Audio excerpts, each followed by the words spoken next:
So having a conscience in real estate.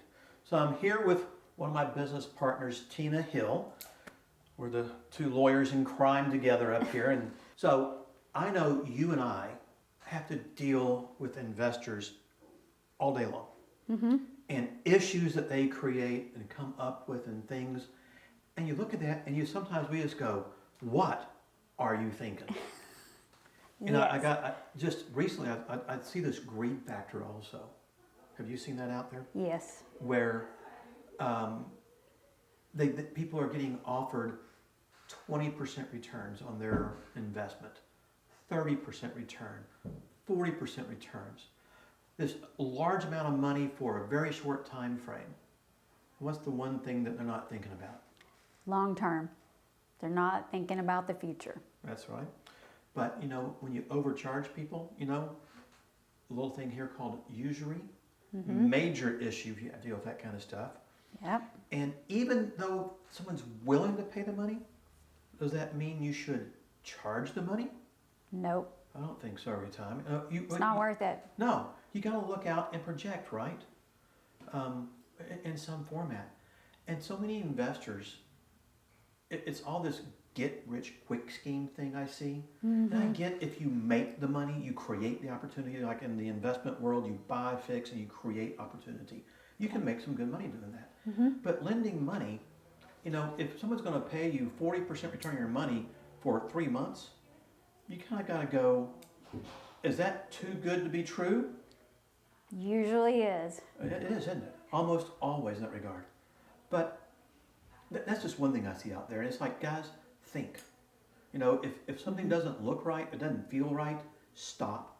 Go ask somebody who has more of a knowledge base, maybe to help you through it a little bit and guide you. I just had a guy the other day on the phone that was doing that and charging a fairly large fee for 90 days. And I said, that's great, but let me explain what that really works out to be. And it worked out to be about a 98% interest rate on the loan. And I said, let me explain usury and what that really means. And after I did it, he still wanted to do it. He says, but they're willing to pay me? I'll go, great. They could also sue you afterwards, and you got to pay them everything back, plus. You don't want to do it. So again, I just think that greed factor is everywhere. I know a lot of gurus preach greed sometimes, which is wrong, which is what captivates me, people to get into real estate. And I know we see so many things from in a closing process, the structuring process, and it's just, you go, what are you doing? Why are you, and they just don't think, I get sometimes they don't know, right? Right. You don't know what you don't know. But what do you, when you work with a lot of these sellers, out there and buyers are putting the deal together, what are you seeing out there? Well, I'm just seeing a lot of investors that are not thinking the deal through. They're wanting to hurry up, get it closed, get the property in their name so they can turn around and sell it or hold it, whatever they want to do. And they're not thinking through the deal. They're not thinking through the logistics, what they need to get up front from their sellers, how they need to protect the buyers and sellers. So that's... Oh, that's a biggie right there. I see so many... I get a chance to go out and not just play lawyer and do closings here for everybody. I get the opportunity to go out and talk with a lot of sellers and buyers. I know you do too. But,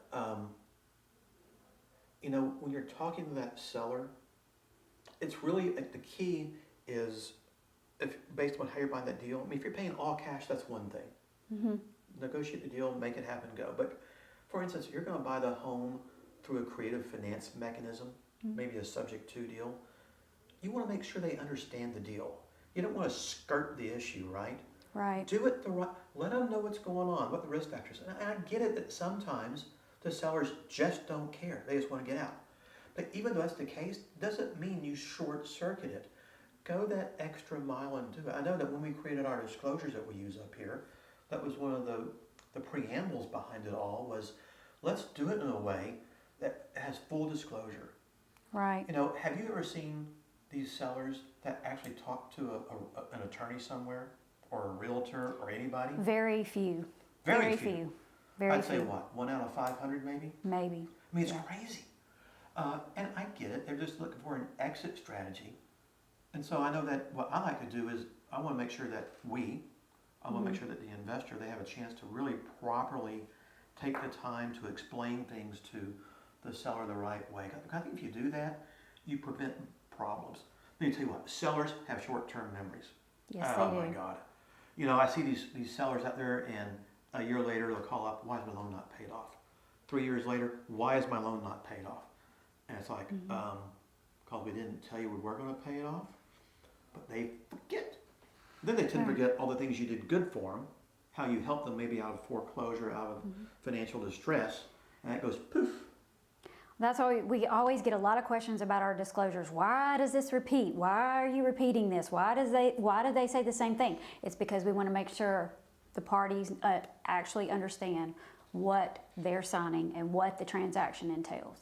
Well, you know, I call it idiot proofing because the biggest idiot up here, I need help too. I mean, we move fast, get it out there. And by the way, we did all that intentionally. It's just a constant reiteration of things, because when you know that they're not going to seek counsel or financial counsel, whatever it might be somewhere, give them a chance to at least read it or try to understand it. Yeah. You know, you can lead the horse to water. I get it. That's because there's another saying which I won't say about that, but you can't make them read the stuff.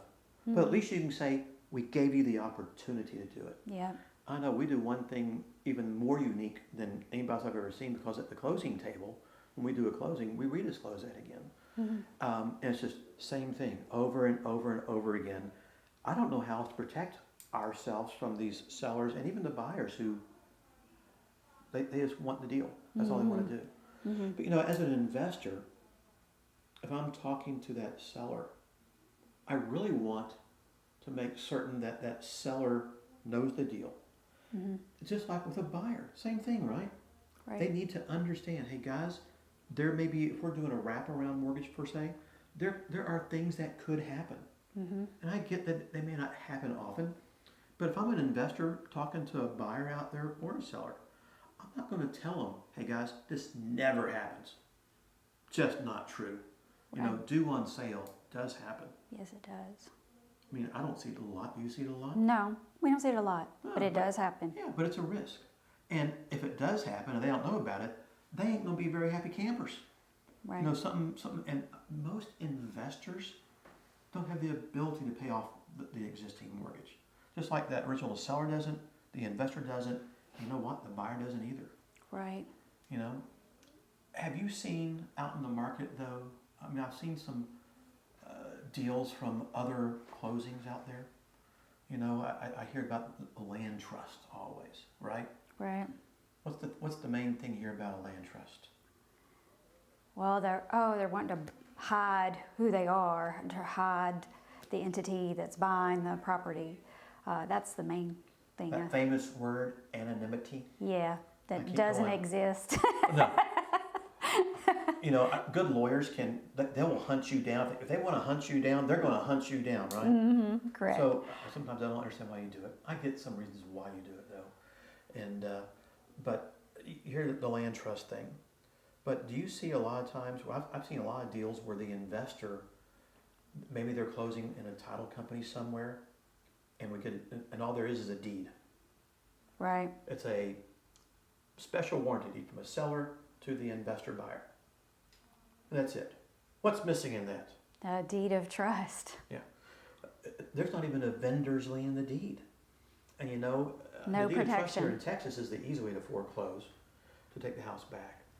But if you don't provide, you know, the one thing, there used to be a guy, I forget who it was now, this is years ago, and they used to teach to buy a property into a land trust, deed only, and you'd have no liability. And I kind of go, what? Don't you mean, because if that walks in the door, grants you, you know, you may not be able to foreclose on somebody, so what's the next step? Yeah, lawsuit. Lawsuit. And lawsuits are expensive.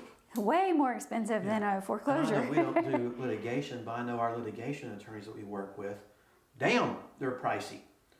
And you always hear them say, We're talking to you, John.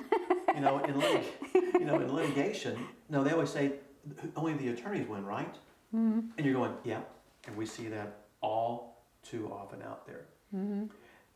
What advice would you talk to, an investor about doing things the right way? What are the things that come to mind? I know, protecting the seller. Right. Through traditional documentation, maybe? Be aware of your reputation in the industry. Whether you like it or not, the investment world is a small world and people talk, and your reputation does precede you. So you may think you're getting away with something on this one deal, but eventually the word will get out and you might be shooting yourself in the foot by not doing things the right way up front. I hate to use another story, but I will never forget 1996. Most people weren't even around back then, in this industry. But my then business partner decided to move and get out of the business. And we were pretty heavily invested in selling mortgages into the secondary marketplace. And that was also a small world. Everything really culminated in one big company before it went out to Wall Street mostly. And I get a phone call from the senior vice president of the associates going, "What's going on there, guys? Here you are getting divorced." And I'm going, how in the world did you ever find that out or even know about it? And you talk about small world. Oh my gosh. But good news travels slow. But bad news, it travels fast. light speed, baby. And especially with social media these days. Oh Lord. People don't mind airing out their dirty laundry on social media, and it gets around quick. Right, wrong, or indifferent. Right. They do that. And they don't care. And there's, they hide behind all that kind of junk. But so, reputation, I think, is huge. What about the note business? Well, if you don't do things right up front on the note sale business, your note might not be marketable. You might not find a buyer for it. I'll give an example. I'm gonna play in that a little bit too. And you're right. No, for instance, if you don't process the buyer in today's note world, and make sure you understand things like the SAFE Act applies to all 50 states. You may not be under Dodd-Frank per se, but you're under the SAFE Act, which means you need to process the buyer so that you have a nice package to present to maybe a future note buyer, so to see who the borrower is and a pay history and things like that. And you don't mess around with the pay histories. You tell the truth, right? Right. Because it will come back and nip you in the rear. But years and years and years ago, I won't forget this, we bought a package of 20 houses from an investor. Just okay on maybe 16 of them and 4 of them. Absolutely screwed. They used paper in the walls that they textured over to make it look like they'd done sheetrock work, patched holes like this, cut every corner. It was just junk. It was bad. And then this fella, after we bought the properties, collected the rents from the tenants for 3 months afterwards. And of course, we would go to the tenants and go, "No, here's your change of payment letter, etc." They kept paying this guy. And we could either have evicted people, and we did evict a few and whatnot. And that wound up in a lawsuit. And eventually, he was trying to hide behind a corporate shield of a limited partnership. Oops, he missed a few things. We went to him personally and to his father, whose wife just happened to be a judge, by the way, and said, "We're fixing to impugn this judgment on you personally." And we had a cashier's check on the table the next day after we explained what his son had done. And it was just, doing the right thing is easy. Doing the wrong thing, trying to remember what you did and recreating that lie or what it might be, I don't have enough time in the day to do that. Well, that's why we have the executory contract laws in Texas, because one investor chose not to do the right thing. And so then it affected the whole state of Texas. Yeah, just like this new rap lending bill, right? One guy in El Paso took advantage of a lot of people, and it affects the entire state out there. And it is so, if you're going to play in this arena, whether it's the buy and hold game, the buy and sell game, or whatever it might look like, taking the time, whether it's talking to your seller, your buyer, your banker, whoever it might be, your lender, help them understand what you're doing, how you're doing it, what's going on. If there are risk factors, learn what they are, present them properly, right? Right. If you don't know what they are, find someone who does. Vet those people first, make sure it's the right people, because there are a lot who say they do and they don't. And do that, because once you do it the right way, you know, everybody out there, we talked about the greed factor earlier, right? Mm-hmm. Everybody wants this. I'm going to get rich overnight. I'm going to do this and just explode. And sometimes you get lucky. Mm-hmm. I don't know many Gordon Geckos out there, or whatever that might be, who can do things. Yeah. I've always had the school of hard knocks and worked my tail off to be successful and get to this point. Mm-hmm. But, you know, in real life, it's this, right? Right. You make money, longevity, staying in business a long time. And I've just found that when you do things the right way, you learn, okay, let's back up. We've messed up. I'm sorry. We all mess up, right? Mm-hmm. Fix it, do better next time. If you did something wrong, try to go back and cure it. It doesn't take, it's okay to do.